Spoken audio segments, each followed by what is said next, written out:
असद उमर साहब मेरे साथ मौजूद हैं। असद उमर साहब अस्सलाम वालेकुम। वालेकुम अस्सलाम। क्या अब तहरीक इंसाफ का ये ख्याल है कि ये तो एक तारीख मैंने बताई कि कैसे इश्यूज बदलते रहे हैं पिछले 3.5 साल में, धांधली, असेंबली नामंजूर से चलते चलते हम अब और अब तो कहा जा रहा है कि इमरान खान साहब की हुकूमत ने ये सारी तबाही की है, जो पेट्रोल कीमतों, डीजल की कीमतें हैं। क्या बाकी एनआरओ की लड़ाई थी ये सारा, एनआरओ की वजह से हुआ?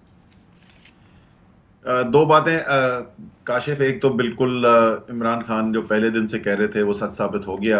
आखिरकार सच बाहर आ ही जाता है और खुर्रम दस्तगीर के जरिए कम से कम कौम के सामने सच तो आ गया और उन्होंने वाज़ेह तौर पे कह दिया कि इसका ना कोई कौम से ताल्लुक था, ना मुल्क की बेहतरी से ताल्लुक था, ना महंगाई से ताल्लुक था। अपनी ज़ाती करप्शन के केसेस बचाने के लिए, अपनी सियासत बचाने के लिए सारा काम किया गया। साथ के साथ मैं ये भी कहूँगा कि आज पाकिस्तान के लिए एक स्याह दिन है। आज वो एनआरओ जो इमरान खान से तो नहीं मिला, लेकिन आज उन्होंने एनआरओ अपने आप को खुद दे दिया है और नैब का कानून जो बना है उसमें कोई 1000 अरब से ज्यादा के जो नैब के केसेस थे उसमें से 80% केसेस खत्म हो जाएंगे, जिसमें से बहुत बड़े बड़े केसेस पीडीएम के अपने लीडर्स के भी हैं। तो अवाम को रिलीफ देने के वक्त तो वो कहते हैं कि हमारे हाथ बंधे हुए हैं और आईएमएफ हमें नहीं करने देता, बिजली की कीमत आईएमएफ नहीं करने देता, गैस, पेट्रोल, डीजल ये तो आईएमएफ नहीं करने देता, लेकिन 1000 अरब से ज्यादा के करप्शन केसेस माफ करवाने में, अपने आप को रिलीफ देने में उनको कोई मुश्किल नजर नहीं आई और आईएमएफ ने उनके लिए कोई मुश्किलात नहीं पैदा की। लेकिन ये आप जो कानून की बात कर रहे हैं, 2 कवानीन जिसपे सदर ने दस्तखत नहीं किया, इनकार किया अब तक, वो एक नेशनल अकाउंटेबिलिटी बिल जिसमें तरमीम की गई हैं और दूसरा इलेक्शंस का जो बिल है उसमें तरमीम जो उन्होंने सदर साहब ने उस पर दस्तखत करने से इनकार किया है और आप उसको कह रहे हैं क्या करेंगे आप? क्योंकि आप तो इनके पास असेंबली में अक्सरियत मौजूद है, ऑपोजिशन लीडर भी इनका अपना है, हुकूमत भी इनकी अपनी है, अकाउंट्स कमेटी भी इनकी अपनी है, यानी इस असेंबली में शायद जीडीए को छोड़कर जो कि किसी का जो ऑपोजिशन कर रहे हैं, बाकी तो ऑपोजिशन है नहीं, तो ये तो अब कानून बन जाएगा इस मुल्क का। देखिए ये काम जो हुआ है ये मैलाफाइडी है कानून में, जिसको कानून की इस्तेलाह में मैलाफाइडी कहा जाता है, यानी बदनीयती पे मुश्तमिल है और अपनी जाती मुफाद के लिए, कौम के मुफाद के लिए नहीं है। तो इसको तो चैलेंज किया जाएगा। अब हम कोर्ट्स के अंदर जाएंगे और चैलेंज करेंगे और इसी तरीके से इलेक्शन जो वोटिंग का जो है और ख़ास तौर पे जो ओवरसीज वोटिंग का था, एक फंडामेंटल राइट है, एक बुनियादी हक है जिससे उनको महरूम किया जा रहा है, जिसके ऊपर सुप्रीम कोर्ट की पुरानी रूलिंग भी मौजूद है, उसको भी उन्होंने डिफाई किया है। तो ये दोनों चीज़ें जो हैं बैरून मुल्क पाकिस्तानियों के वोट की जो उनको इजाज़त दी गई थी और इलेक्ट्रॉनिक वोटिंग जो उसके साथ जुड़ी हुई थी, और साथ ही ये नैब के कानून के अंदर जो तरमीम की गई हैं, ये दोनों को कोर्ट्स के अंदर चैलेंज किया जाएगा। अच्छा साहब ये बताइए, मैं जो जिस तरह मैंने ओपनिंग में बताया ये तो हो गया कि आप इसको कोर्ट में चैलेंज करेंगे। ये बताएं क्या ये वाकई कुर्सी की लड़ाई है? जब भी कोई हुकूमत आती है, देखिए अब जो वोट को इज्जत दो के नारे लगाते थे जाके वो भी डील कर रहा है, जो सबसे बड़े डेमोक्रेट से वो भी जाके डील कर रहा है। क्या वाकई ये सारी लड़ाई कुर्सी की है? एंड ऑफ द डे सबको कुर्सी चाहिए, क्या किसी तरह हम आके हुकूमत में बैठ जाए? देखिए कुर्सी की ख्वाहिश रखना बजाते खुद कोई खराब चीज नहीं है। दो चीजें हैं जिसकी बुनियाद के ऊपर आप फैसला कर सकते हैं कि ये जो कुर्सी की ख्वाहिश है, ये जो जुस्तजू है, ये मुल्क की मुफाद में है या नहीं है। पहली तो जाहिर है ये है कि आप को अगर वो इक़्तिदार मिलता है तो आप उस इक़्तिदार को किस लिए इस्तेमाल करना चाहते हैं। क्या आप अपनी ही 27 फैक्ट्रियां लगा लेंगे इन साल में वजीर आजम बनने के बाद?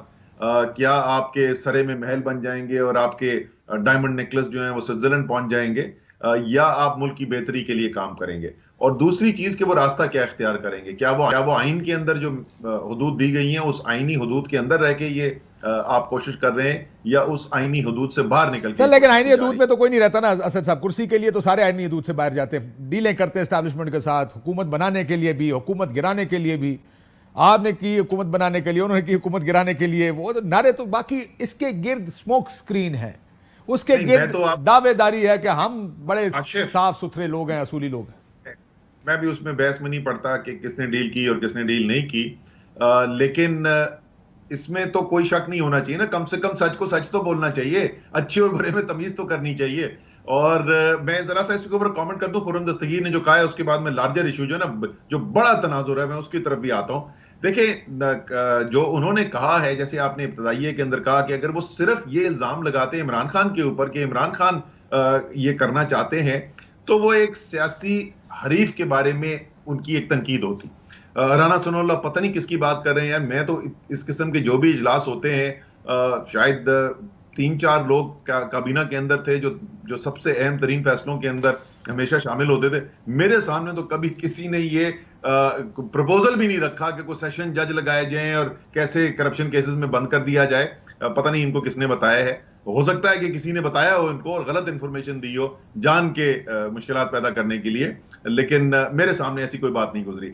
लेकिन जो खुर्रम दस्तगीर ने बात की है वो बराह रास्त इल्जाम है और बड़ा संगीन इल्जाम है, क्योंकि उसके अंदर इम्प्लीकेशन क्या है, वो क्या कहने की कोशिश कर रहे हैं। क्योंकि अगर वो नवंबर से या साल के आखिर से पहले जो होने थे फैसले, उसकी बात ना करते तो ये सिर्फ इमरान खान पे इल्जाम होता। लेकिन उन्होंने बड़ी वाज़ेह तरीके से कहा है कि इस सारी चीज का ताल्लुक है फौज के सरबराह की जो तैनाती होनी थी, और जो नया सरबराह बनना था फौज का, उसके बाद कोई बहुत बड़ी तब्दीलियां आनी थी, जिसके अंदर सारे कोर्ट्स जो हैं उनको भी नब लेना था और सारे कानून आइन को पामाल करके और सारे ऑपोजिशन वालों को उठा के जेल के अंदर डाल देना चाहिए था। ये कोई छोटा नहीं सर, आप सिर्फ यहां तक रुक गए। मैं let me elaborate on this कि वो क्या कह रहे हैं। वो ये कह रहे हैं कि नवंबर के बाद इस्टेब्लिशमेंट ने भी इमरान खान के साथ मिल जाना था, अदालतों ने भी इनके साथ मिल जाना था, इलेक्शन कमीशन ने भी मिल जाना था, क्योंकि ज़ाहिर है इलेक्शन रिग करने हैं तो वो सिर्फ एक या दो तो नहीं कर सकते, उसके लिए सबका इस सारे में इकट्ठे होना बड़ा जरूरी है।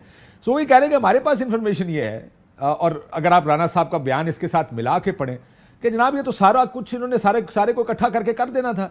यानी एक अगर अनपॉपुलर पार्टी है, इसका मतलब यह है कि कोई भी चाहे तो बड़े आराम से इलेक्शंस रिग करके, उसकी धांधली करके किसी को भी इलेक्शन जिता सकता है। ये एक खास कॉन्टेक्स्ट में तो ये बात ठीक है कि कुछ ना कुछ तो किया जा सकता है, लेकिन मेरे लिए सरप्राइजिंग बात है कि उनका ख्याल है कि इस हद तक किया जा सकता है कि एक नोबडी को समबडी बना दिया जाए और समबडी को नोबडी बना दिया जाए। मुझे नहीं, मेरा अपना ये ख्याल था कि इस हद तक धांधली शायद बड़ा मुश्किल है 2022-23 के अंदर। नहीं काशिफ, ये देखें जो आप कह रहे हैं ना, कोई कर सकता है, कोई नहीं। वो इल्जाम सिर्फ एक ही इदारे के ऊपर लगा रहे हैं, ये सबको पता है। ये सबको पता है कि वो इल्जाम किसके ऊपर लगा रहे हैं, और उस इदारे का कोई, जाहिर है अगर इस साजिश का हिस्सा था तो वो फौज के इस वक्त के सीनियर तरीन जनरल्स में से एक होगा। नहीं सर, एक सेकंड रुक जाए। नहीं, वो कह रहे हैं अगले 10-15 साल, इसका मतलब आने वाले भी नहीं, वो बाय द वे ये बात तो मैं पहले कहता था, ये तहरीके अदम एतमाद आने से पहले भी, उसके बाद भी मैं ये कहता था कि इमरान खान सबसे मुश्किल वक्त से पाकिस्तान को निकाल के ले आए। कोविड से हम बच के निकल के आ गए, मईशत तेजी से तरक्की कर रही है, बरामदात बढ़ रही हैं, सनतें बढ़ रही हैं, फसलें अच्छी हो रही हैं। अगर इन्होंने अभी इमरान खान को नहीं रोका ना, फिर अगले 15 साल नहीं इमरान खान के काबू आना। लेकिन वो तो एक सियासी जमहूरी अमल के जरिए था। लेकिन जैसे मैंने कहा कि ये बहुत ही संगीन इल्जाम लगाया है इन्होंने, और कोई शहबाज शरीफ ने उसके ऊपर कुछ नहीं बोला, बाकी कोई नहीं इसके ऊपर बोल रहा। ये कमाल की बात है कि इतना बड़ा इल्जाम लग जाए और कोई उसका जवाब ही ना दे। अब देखिए बड़े तनाजुर की तरफ सर, वैसे राणा साहब ने इसकी हाँ में मिलाई। वैसे let's put it in a context. इस तरह का बयान अमूमन पब्लिक डोमेन में नहीं दिया जाता। मतलब आप उसको अच्छी बातें करते हैं कि जनाब हम तो इस मुल्क को बचाने आए हैं। मैंने अगर आप कहें तो मैं जरदारी साहब को दिखा देता हूं, और लोगों ने कहा बार बार क्या कह रहे हैं, उन्होंने कहा जनाब सियासी कॉस्ट तो देनी पड़ रही थी, लेकिन हम सियासी कीमत अदा करने को तैयार है, लेकिन मुल्क बचाना था। ये उस सारे बयानिए को जो पिछले 3 हफ्ते 4 हफ्ते से बनाया जा रहा था कि हम सियासी कीमत अदा करते हुए इस मुल्क को बचाने आए हैं, वो ये आप कहा कि उन्होंने इस बहस को बदल दिया है कि हम मुल्क बचाने के लिए सियासी कीमत नहीं दे रहे, हम हुकूमत बनाने की सियासी कीमत दे रहे हैं कि वो वक्ती तौर पर सियासी कीमत देंगे, लेकिन इमरान खान के हाथ में अगर हम दे देते तो हम नायल हो जाते। That's exactly what they are saying.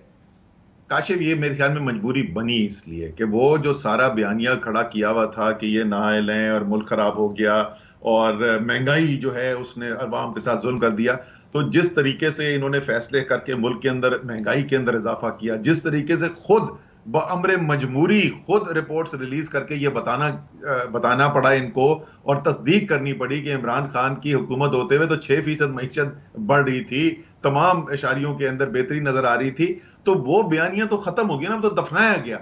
तो अब वो आखिरकार कुछ ना कुछ तो दिफा पेश करना था ना। अगर मैशत आपने डुबो दी है तो फिर क्या वजह थी? तो वो सच बाहर निकल के आ गया है।